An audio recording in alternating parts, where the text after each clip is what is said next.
Pessoal, tudo bem? Vamos enviar para vocês uma videoaula correspondente ao conteúdo do módulo C6. Esse conteúdo, taxonomia e sistemática. O que vem a ser taxonomia? É a parte da biologia que classifica, descreve e nomeia, ou seja, atribui nomes científicos aos seres vivos. Então, o taxonomista é um classificador. Ele identifica, estuda detalhadamente, classifica e dá nome científico. Maravilha? Número 2. Ao longo da história, nós tivemos modelos de classificação para os seres vivos extremamente simples. É a chamada classificação artificial. Ela nasceu com Aristóteles na Grécia Antiga. Aristóteles foi um grande filósofo grego. Viveu antes da era cristã. Viveu antes de Cristo. Esse modelo da classificação artificial, ele se baseava na observação subjetiva, ou seja, pessoal, de características externas. Por exemplo, um classificador poderia reunir os animais que voam num grupo, os animais nadadores em outro grupo. Entenderam? Quer dizer, critério subjetivo. Outro poderia dividir os animais entre aqueles que têm penas e os que não têm penas. E assim vai. Quer dizer, um modelo simplista. Aristóteles, por exemplo, pegava as plantas e dividia pelo tamanho.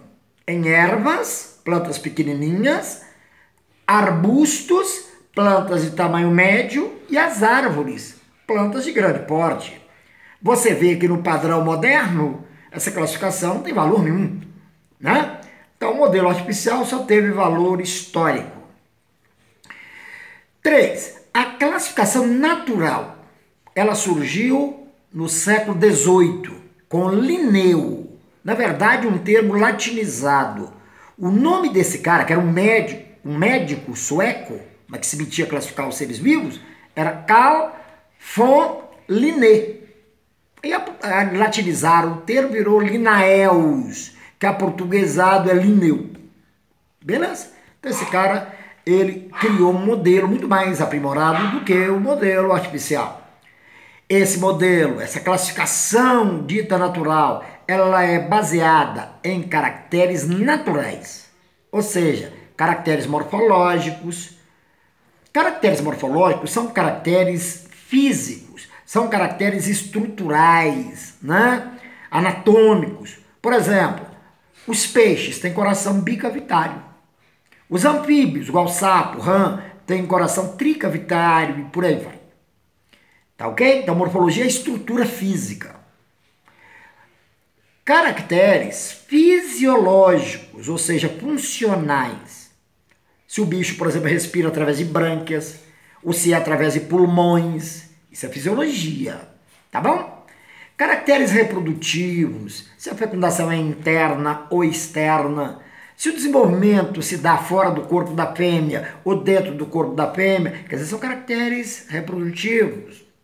Caracteres embriogenéticos, quer dizer, a partir do zigoto, quais são os estágios pelos quais o embrião vai passar até se transformar num indivíduo adulto.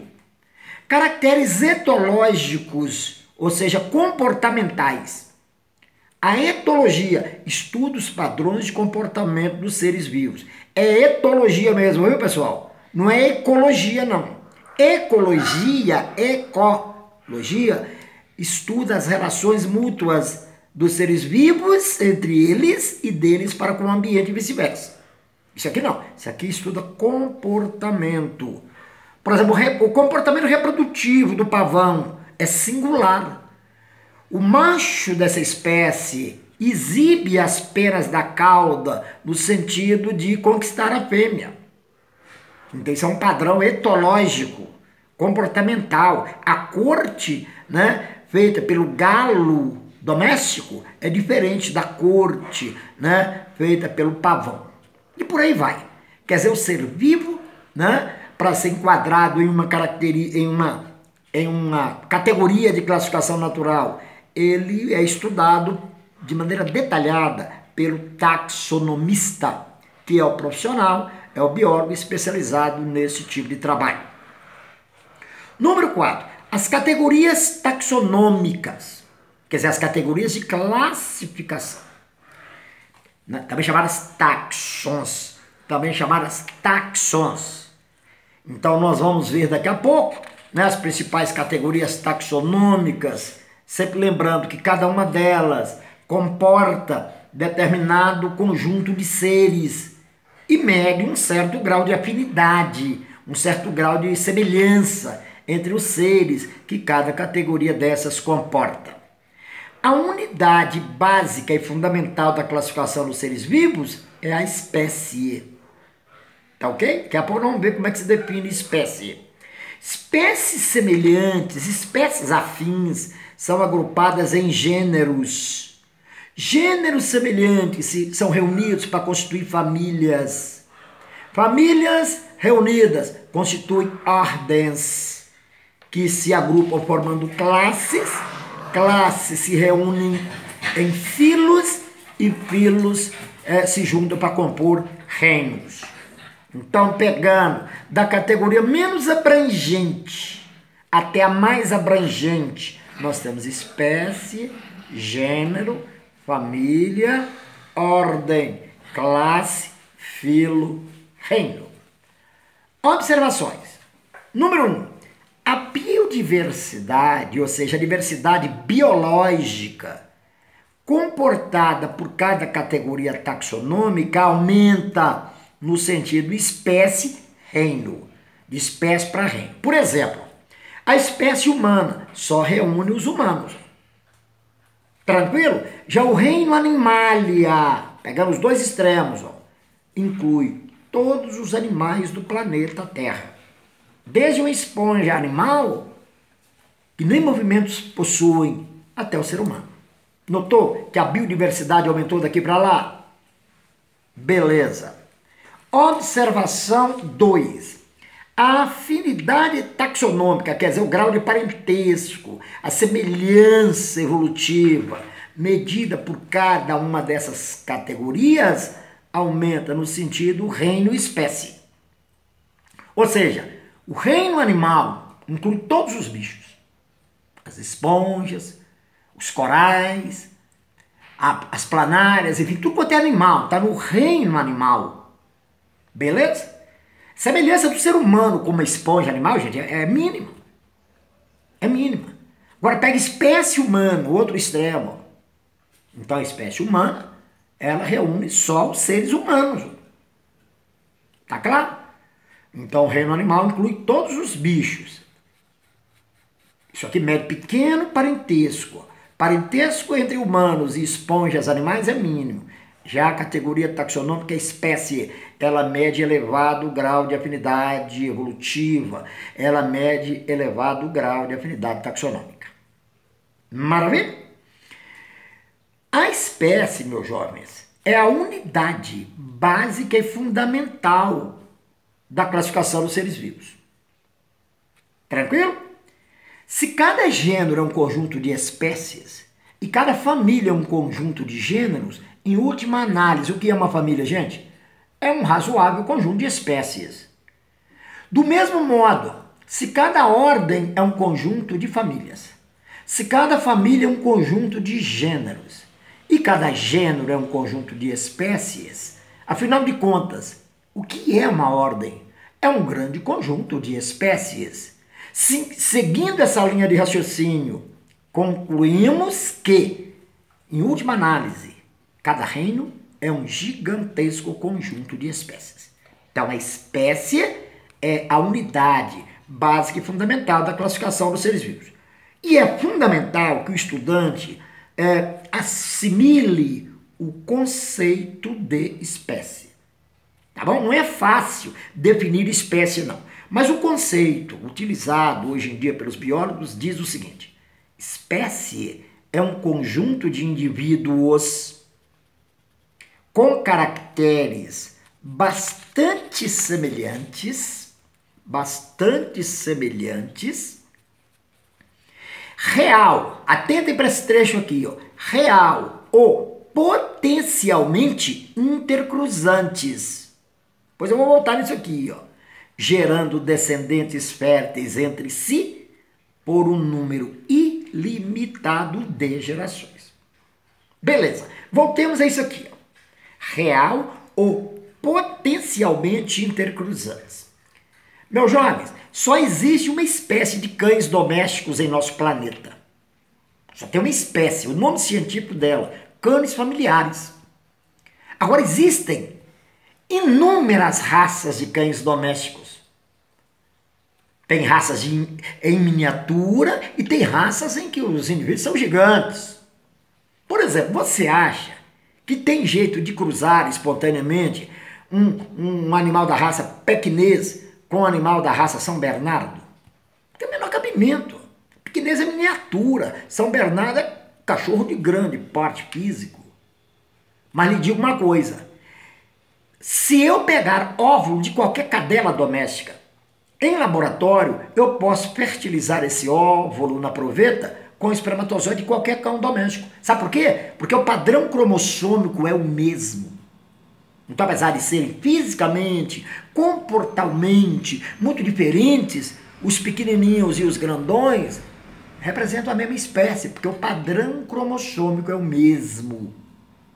Entenderam potencialmente aqui? Eu não consigo cruzar naturalmente cadela pequinês com cachorro São Bernardo. Mas eu posso, na proveta, cruzar, fazendo a fecundação in vitro, eu consigo cruzar quaisquer raças de cães entre si. E os filhotinhos, se não pintar nenhum acidente de percurso, serão animais o quê? Reprodutivamente competentes. Serão vira-latinhas férteis, né? Capacitados a gerar descendentes. Maravilha? Então esse é o conceito de espécies. Entre os representantes de uma mesma espécie, pelo menos teoricamente, é possível o que os biólogos chamam de fluxo gênico. O que é fluxo gênico, meus jovens? É a capacidade de trocar genes. É a capacidade de duas populações trocarem genes entre si. Ou seja, é a capacidade de os seus representantes se cruzarem. Maravilha? Então, entre quaisquer raças de cães domésticos, existe o quê? Compatibilidade genética, compatibilidade reprodutiva. Então, eles são animais de uma mesma espécie. Observação. O usual, quer dizer, o comum, é o isolamento reprodutivo radical entre as espécies. Ou seja, o usual não é o orangotango cruzar com o chimpanzé. Não existe essa possibilidade. Na natureza, não existe. Então, isso a gente chama de isolamento reprodutivo radical. Então, isso é a regra. Porém, existem exceções. Tem várias exceções. Eu quero que vocês guardem essa aqui, ó. Essa fêmea aqui, ó, a égua, representa uma espécie cujo nome científico vocês não têm que decorar, mas eu vou falar só para vocês entenderem uma coisa. O nome científico da espécie biológica representada pela égua e pelo cavalo é Equus cabalus. Já o jumento e a jumenta representam uma outra espécie cientificamente chamada Equus asinus. Equus cabalus, Equus asinus. São animais do mesmo gênero, mas de espécies diferentes. Se eu cruzar isso aqui, ó, o resultado será representado por burros, se forem machos, e mulas, se forem fêmeas. Esses animais são híbridos. O que significa híbrido? Mistura. Estéreis. Não tem jeito de cruzar o burro com a mula, meus jovens. Culpa principalmente do burro, que é totalmente estéril. A mula até que rarissimamente procria. Mas o pai do filhote de mula ou é jumento ou cavalo, porque burro não gera filho. Beleza? Vocês já ouviram falar do java-porco? O que é java-porco? É um híbrido resultante do cruzamento de javali com porco doméstico. Dá um híbrido extremamente vigoroso. Tá ok? Só que estéril. Talvez algum de vocês já comeu churrasco de Java porco aí, dessas churrascarias que fazem rodízio e tal, né? É comum eles ofertarem lá Java porco. Tá legal? Então tem vários exemplos de híbridos. Tem vários exemplos de híbridos aí na natureza. Por exemplo, o tilião. Tilião é um felino resultado do cruzamento de tigresa com leão. Animal bonito, um gato lindo, maravilhoso. Só que estéril, normalmente estéril. Maravilha? Eu ficaria aqui dando vários exemplos, que não é o objetivo da aula de hoje. 6. Sistemática filogenética ou cladística. Esse tipo de classificação aqui, pessoal, é o mais moderno. Ele é baseado, né? Ele é baseado na teoria evolucionista. Teoria criada por Charles Darwin, né? No século XIX. Então chama sistemática filogenética. Ela se baseia nas ramificações evolutivas que ocorreram aí ao longo de milhões de anos de evolução biológica. É também chamada de cladística. Essa sistemática ela estabelece uma árvore ramificada, mostrando a relação de ancestralidade evolutiva entre os seres vivos. Vou dar um exemplo para vocês aqui na figurinha. Aqui está o tempo geológico, o tempo zero quer dizer atual. Maravilha? Então, há mais ou menos 500 milhões de anos, tinha esse grupo aqui, ó, peixes primitivos, ó, sem mandíbula. Mandíbula é esse osso que antigamente a gente chamava de maxilar inferior. Hoje em dia é o seguinte, o osso de baixo é mandíbula, o osso de cima é o maxilar. Tá? A nossa boca é delimitada pela mandíbula e pelo maxilar. Então há mais ou menos 500 milhões de anos atrás, os vertebrados não tinham mandíbula. Eram peixes não mandibulados. Aí pintou uma inovação e surgiram os peixes mandibulados, mais ou menos há 420 milhões de anos atrás. Você não tem que decorar essas datas não, gente. Há mais ou menos 350 milhões de anos atrás surgiram os primeiros anfíbios. O que sugere anfíbio? 2 vidas. Fase adulta, se especializou, conseguiu explorar a vida terrestre, mas na hora da reprodução precisa da água. Então, note uma bifurcação interessante aqui. A linha vermelha vai lá para cima, dando origem aos peixes atuais. Ó. E houve uma ramificação que deu esses anfíbios. Ó. A partir de anfíbios primitivos, surgiram várias linhas. Ó. Uma que gerou os anfíbios atuais. Ó. Há um sapinho lá em cima. Uma que originou os primeiros répteis. Tá claro? A partir dos répteis primitivos, número 3, ó, surgiu uma linha lá para cima, dando répteis atuais. Olha um lagartinho lá em cima. Olha essa ramificação aqui que gerou os dinossauros, que há mais ou menos 65 milhões de anos atrás entraram em extinção. Ó. Olha essa ramificação aqui, ó, que deu mamíferos primitivos. Ó.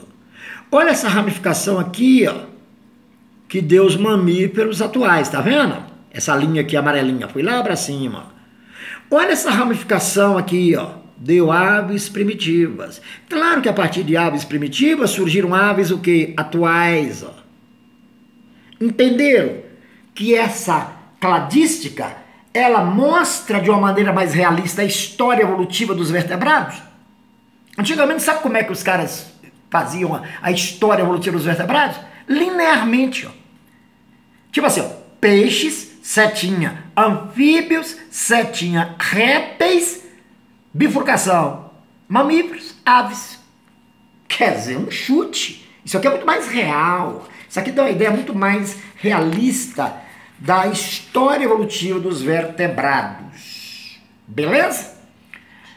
Número 7, cladograma. O que é cladograma? É a representação gráfica, né? Ou seja, na forma de um diagrama, igual vocês vão ver daqui a pouco, da cladística.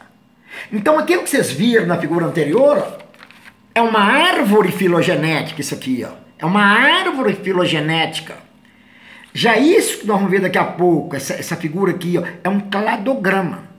Então, cladograma é a representação gráfica, ou seja, diagramática, né? É um diagrama, é um gráfico, mostrando as relações evolutivas entre os seres vivos. Se não, vejamos, Olha o tempo, ó. Tempo passado, tempo evolutivo passado, tempo evolutivo atual, presente, tá vendo? Então olha aqui, ó. Esse pontinho rosa aqui, ó, mostra um ancestral, a partir de um ancestral que resultou os ramos terminais, ó. Então aqui você tem essa linha, você tem essa ramificação que deu o grupo A, você tem essa outra ramificação aqui que deu o grupo B. Então cada nó representa um evento evolutivo. Por exemplo, o aparecimento de mandíbula naquela história anterior foi um acontecimento evolutivo. Tá ok? Então aqui os ramos terminais A, B, C, D, E. Então aqui ele colocou assim, ó, característica primitiva do grupo ancestral, ó, esse pontinho vermelho aqui, ó. E ele colocou aqui, ó, característica derivada do grupo D. Quer dizer, o grupo D tem uma característica que esse grupo ancestral aqui não tinha. Entenderam a ideia? Maravilha. Então, o cladograma é diferente da árvore filogenética. O cladograma é um diagrama, é um gráfico. E a árvore filogenética mostra aquelas ramificações, né, tipo uma árvore mesmo, né, meus jovens? Número 8. Regras de nomenclatura científica. Gente, os nomes populares dos seres vivos variam de país para país. E às vezes, num país gigante igual o nosso, variam de região para região. Por exemplo, que em Minas, algumas regiões de Minas a gente chama de mandioca, pé de mandioca. Lá no norte, nordeste, chama de macaxeira, pé de macaxeira. Em outros lugares chama de aipim ou aipo. Então a biologia como ciência não pode se basear na nomenclatura, né, popular. Então os cientistas resolveram criar uma nomenclatura universal. Então aqui no Vietnã, em qualquer lugar do mundo, a espécie humana é chamada Homo sapiens. Entenderam o objetivo de se criar uma nomenclatura científica? Tornar o reconhecimento dos seres vivos, né, universal, uma linguagem universal. Primeira coisa que os caras, aliás, o pai da nomenclatura científica foi o tal de Linneu, aquele médico sueco, né? Que aportuguesado o nome dele virou Linneu. Primeira preocupação do Linneu foi escolher um idioma, que a partir de então passou a ser o idioma oficial da biologia. E o Linneu escolheu o latim. Não foi por acaso que ele escolheu o latim. O latim é uma língua morta, é uma língua imutável. Então ele resolveu, muita lógica, escolher o latim. Beleza? Então todo nome científico deverá vir escrito com palavras que, no mínimo, recebam uma terminação, uma desinência, uma terminação latina. Por exemplo, existe um protozoário cientificamente chamado Trypanosoma cruzi. Sabe de onde veio esse cruzi, melhor dizendo? De uma homenagem que Carlos Chagas, que classificou esse protozoário, fez ao amigo dele, Oswaldo Cruz. Então ele pegou o nome Cruz e latinizou, virou cruzi. Ele acrescentou a desinência I, a letrinha I, então ficou cruzi. Ele não poderia classificar como Trypanosoma cruz. Beleza? Então todo nome científico virá escrito com a palavra que, no mínimo, tem que ser latinizada. Letra B. Nomenclatura uninominal, quer dizer, usa uma palavra só para designar todas as categorias taxonômicas de reino até subgênero.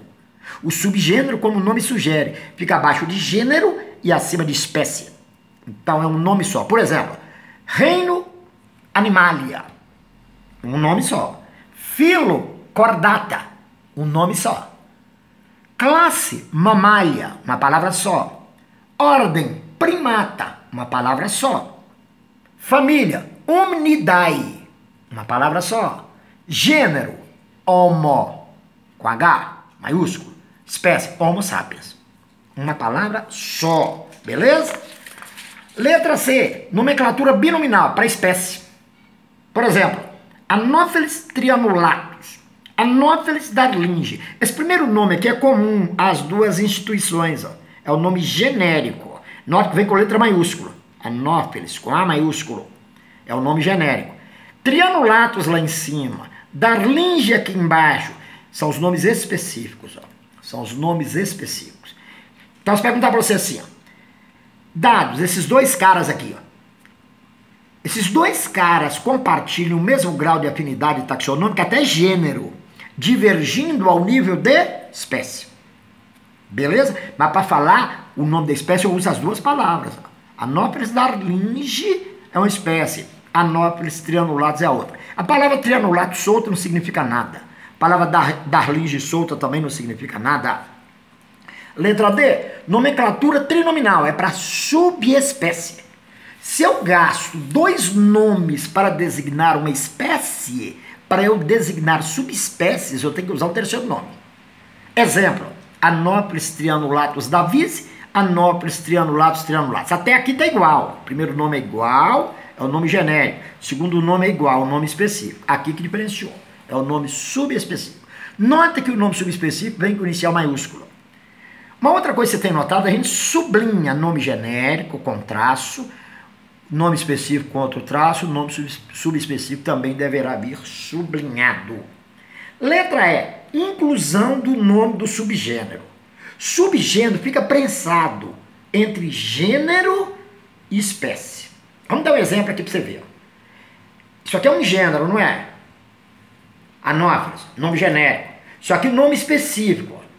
Agora, se eu quiser citar o subgênero, eu ponho aqui entre parênteses, com inicial maiúscula. Então fica assim, ó, Anopheles é o nome genérico, Nissorhynchus é o nome subgenérico, Trianulatus é o nome específico.